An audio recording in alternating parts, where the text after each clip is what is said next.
I have a variety of tips and tricks for you today. This first one works on all staircases that have a window. You can actually jump out of the window on staircases using the railing.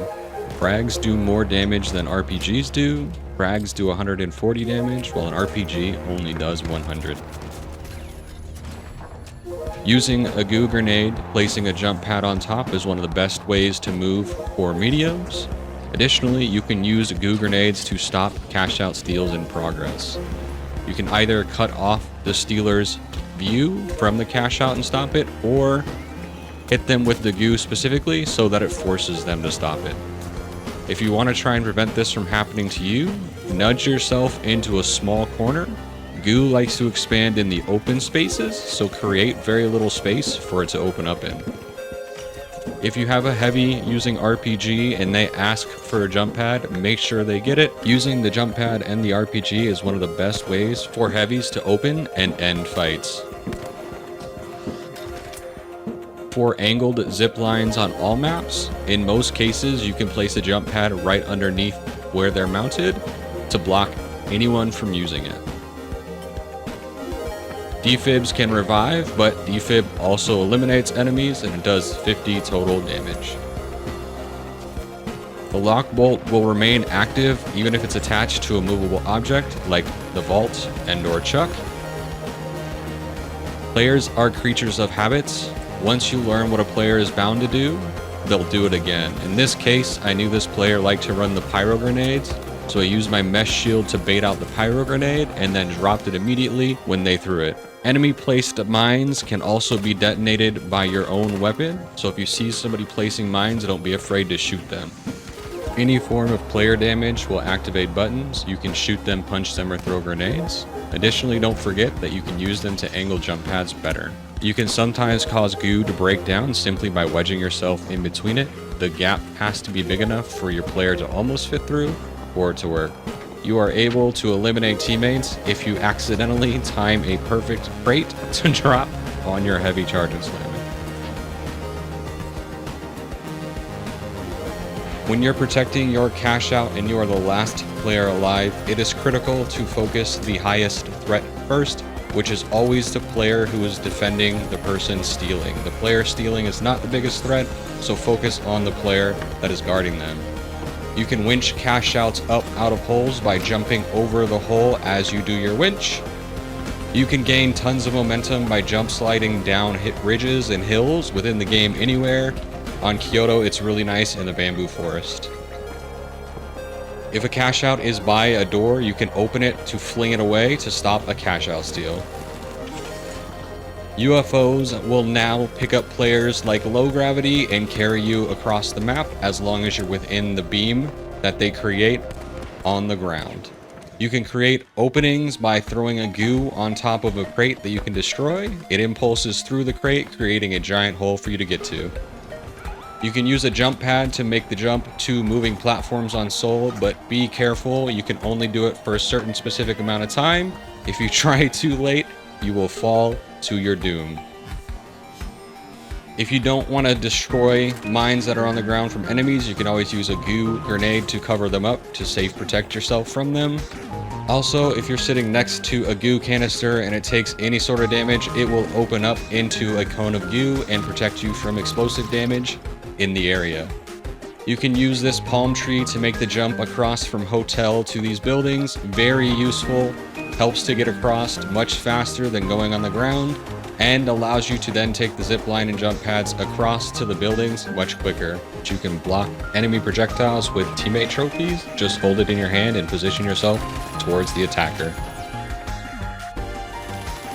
Dome shields work through walls, so if your teammate's in trouble, like my homie Boppo saw here, throw it against that wall and protect your teammate. You can get rid of debris using goo canisters and goo grenades.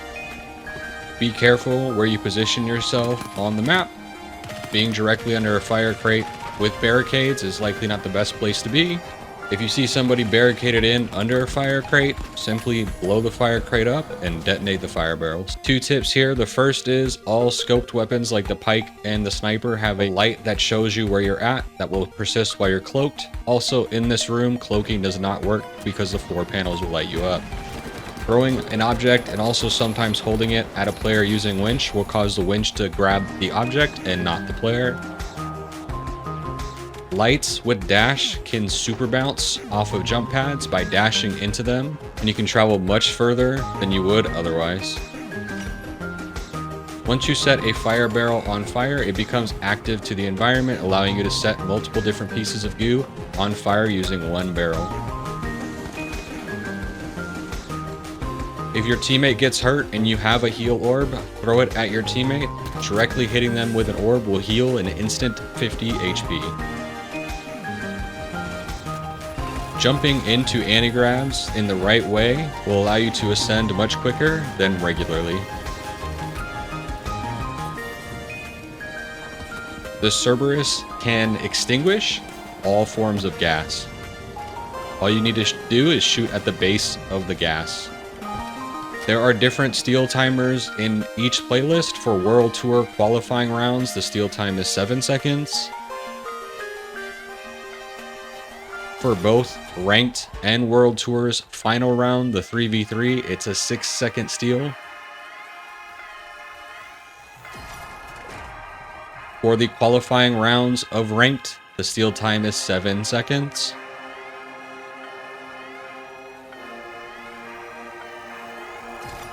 For Quick Cash, the steal time is 6 seconds. And for the newly added head-to-head, the steal time is also 6 seconds. In Nozomi, in the arcades, you can actually control the car with your cursor. Get close enough to it and notice now the car will match exactly where your cursor is going. Cool little Easter egg. If you don't need your jump pad because you're inside defending a cash out, you can always use it to cover up crouch holes to prevent the enemy team from coming through. Gateways are not just for portaling the vault or getting to cash outs quickly. Sometimes you can use them to get your teammate out of a tough spot, bring them back to safety, and heal them back up to reset. Combining gadgets across classes is one of the best ways to protect your cash outs. In this case, creating a very scary cash out to try and push with Pyro mines and Vortex. You can use C4 and other explosives to create climbable surfaces to get yourself into spots you might not be able to otherwise. Did you know different arena carriables do different total amounts of damage if you hit contestants with them? The explosive barrel does 125 damage with a direct hit.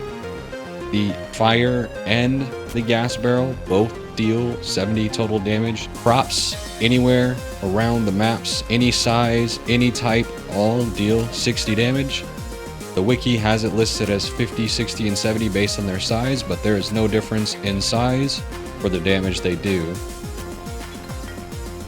Glitch barrel, if it hits directly, does 55 damage, as well as the goo barrel, and surprisingly, the smoke canister does 55 damage as well. Chuck and the vault deal 50 damage. A healing orb on the enemy does no damage at all, and after you take damage, you might be surprised that each class has a different health recharge rate. Lights coming in at a total of 7 seconds to start recharging their health, across a total of 1.2 seconds to become full from 50 points of damage. Mediums take a little bit longer than the light class, coming in at about 9 total seconds to recharge their health, and then once their health begins to recharge, taking about the same amount of time that lights do at 1.2 seconds or so. Heavies take the longest to regenerate their health, coming in at a whopping 10 full seconds before their health starts to recharge, but once it does, it is in the same 1.2 seconds that both the light and the medium recharge in. And if you didn't notice throughout this, there's also one last tip that's really important to know, is that no matter what class you are, 1 bar of health is equal to 25 HP. That's going to be it for me today, y'all. Thanks for watching.